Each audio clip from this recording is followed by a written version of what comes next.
আলাইকুম প্রিয় শিক্ষার্থীবৃন্দ, আমরা গত ক্লাসে চলক বা ভেরিয়েবলের নামকরণ সম্পর্কে জেনেছিলাম। এতটুকু পর্যন্ত পড়া হয়েছিল। আজকে আমরা দেখব ভেরিয়েবলের ডেটা সংরক্ষণ করা বা ভ্যালুয়েশন করা সম্পর্কে। ক্লাসে যাওয়ার আগে আপনাদের কাছে অনুরোধ থাকবে, আপনারা যারা আমার চ্যানেলটি সাবস্ক্রাইব করেন নাই তারা সাবস্ক্রাইব করবেন, এবং যারা সাবস্ক্রাইব করেছেন তাদেরকে অসংখ্য ধন্যবাদ। চলুন আমরা ক্লাসে ফিরে যাই। ভেরিয়েবলের ডেটা সংরক্ষণ করা বা ভ্যালুয়েশন করা। ভেরিয়েবলের মধ্যে ডেটা জমা করার জন্য আমরা ইকুয়াল চিহ্ন, এটা হচ্ছে ইকুয়াল চিহ্ন যে আছে, যে সমান চিহ্ন ব্যবহার করি, একে বলা হয় ভ্যালুয়েশন করা। ধরি আমাদের একটি ভেরিয়েবল আছে এইজ।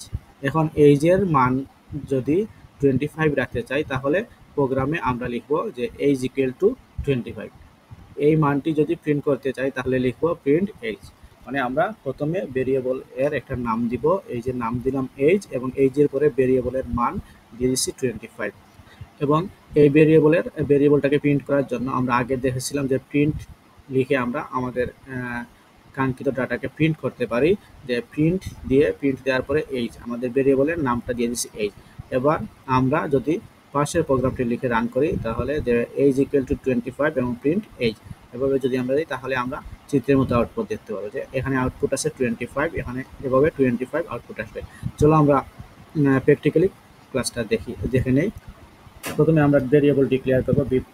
ভেরিয়েবলের নাম হচ্ছে এইজ ইকুয়াল টু 25। আমরা দিলাম এইজ ইকুয়াল টু 25, এবং দেওয়ার পরে আমরা এইজটাকে প্রিন্ট করবো। তারপর প্রিন্ট করার জন্য আমরা লিখবো প্রিন্ট লিখে ব্র্যাকেট দিব প্রথম বন্ধনী, যেটাকে বলে আমরা এইজ দিয়ে দিব। এইজ দেওয়ার পরে কন্ট্রোল এস দিয়ে সেভ করব, অথবা এই যে এই চিহ্নটা, এই যে চিহ্নের উপর নিলে দেখা যাচ্ছে যে সেভ হচ্ছে কন্ট্রোল এস দিয়ে সেভ করা যায়।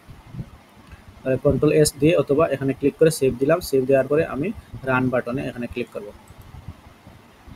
এই যে রান বাটনে ক্লিক করার পরে আমাদের 25 চলে আসছে। এখন যদি আমরা এখানে স্ট্রিং দিয়ে দিই, একটা স্ট্রিং দিয়ে দিই, যেমন করে সুন্দরের জন্য স্ট্রিং দিতে হয় সিঙ্গেল কোটেশনের মধ্যে দিয়ে দিলাম যে ইয়োর এজ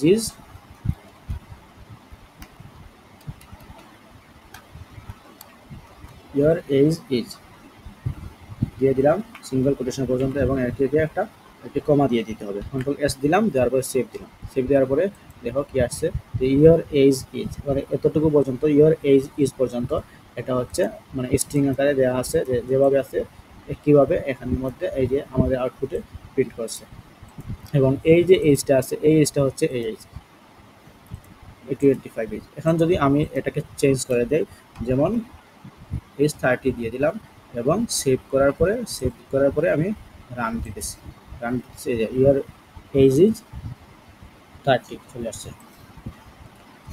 আচ্ছা, পরবর্তীতে আমরা দেখি যে আমরা যে ভ্যালুটা প্রথমে অ্যাসাইন করব, যে প্রথমে যে ভ্যালুটা অ্যাসাইন করি, এই আমরা প্রিন্ট করার সাথে সাথে আমাদের এই ভ্যালুটার মান চলে আসে। কিন্তু আমরা যদি পরবর্তীতে আবার দ্বিতীয়বার যদি কোনো কিছু আবার লিখি, যেমন দেখো যে আবার পুরো প্রোগ্রামে একটি ভেরিয়েবলের মান একাধিকবার পরিবর্তন করা সম্ভব। ভেরিয়েবলের মধ্যে নতুন মান অ্যাসাইন করা হলে আগের মান মুছে যায় এবং সর্বশেষ অ্যাসাইন করা মানটি জমা থাকে। নিচে প্রোগ্রামটি রান করে দেখতে পাই যে এখানে দেখো আমরা যে প্রথমে ভ্যালু নাও এ মান রাখা হয়েছে 1, ভ্যালু নাও এ মান রাখা হয়েছে 1, এবং প্রিন্ট ভ্যালু নাও দেওয়ার পরে এই যে মানটা আসছে 1।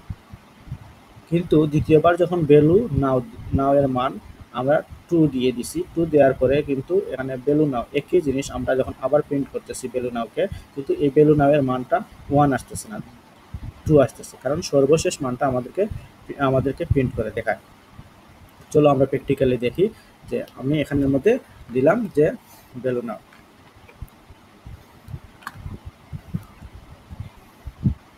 নাও ইকুয়াল টু 1 আমরা দিলাম। দেওয়ার পরে আমরা প্রিন্ট করতেছি যে প্রিন্ট ভ্যালু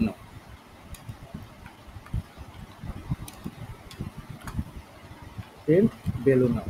আমি যখন সেভ করে এটাকে প্রিন্ট করব, দেখো প্রিন্ট করার পরে 1 চলে আসছে, এখানের মধ্যে 1 চলে আসছে। একই জিনিস যদি আমি শুধুমাত্র আমার মানটাকে চেঞ্জ করে দেই, দিলাম যে ভ্যালু নাও 1 এর জায়গায় 2 দিলাম। 2 দেওয়ার পরে দেখো এই প্রিন্ট করতেছি ভ্যালু নাওকে, আসতেছে নিচে 2। এভাবে আমি যতগুলো মানই দিই না কেন আমার সবগুলাতে চেঞ্জ হয়ে আসবে। যদি আমি আমি যেটা লাস্ট দিব, লাস্ট যে মানটা দিব, শেষের মানটা, আমার শেষের মানটা চলে আসবে। এখানে 3 দিলাম, 4 এবং শেষেরটাকে আমি 5 দিয়ে দিলাম। মনে করো 5 না 10 দিয়ে দিলাম। মনে করো লাস্টে সর্বশেষ আমি ভ্যালু নামের মান 10 অ্যাসাইন করে দিলাম। এখন আমি যদি এই যে প্রথমে আসছে 1, তারপরে 2, তারপর 3, তারপর 4, তারপর আসছে 10 কিসের জন্য আসছে? আমি ভ্যালু নামের মান 10 দিয়ে দিচ্ছি। সর্বশেষ যেটা আছে সেটার মান 10 দিয়ে দিচ্ছি। ভেরিয়েবলের মানটা অ্যাসাইন করছি 10, যার কারণে আমি ভ্যালু নাও যখন প্রিন্ট করছি তখন সেই ভ্যালু নামের মান 10 চলে আসছে। লক্ষ্য করি উপরের প্রোগ্রামে একই ভ্যালু নাওকে আমরা বারবার প্রিন্ট করছি, কিন্তু এক এক সময় ভেরিয়েবলের ভিতরে জমা থাকা ডেটা ভিন্ন ছিল, তাই প্রিন্ট করার পর ভিন্ন মান পেয়েছি। তাহলে অবশ্যই বুঝতে পারছো যে আমরা কেন ভেরিয়েবলের মান ভিন্ন ভিন্ন পেয়েছি। আমরা ভিন্ন ভিন্নভাবে অ্যাসাইন করেছি, যার কারণে ভিন্ন পেয়েছি।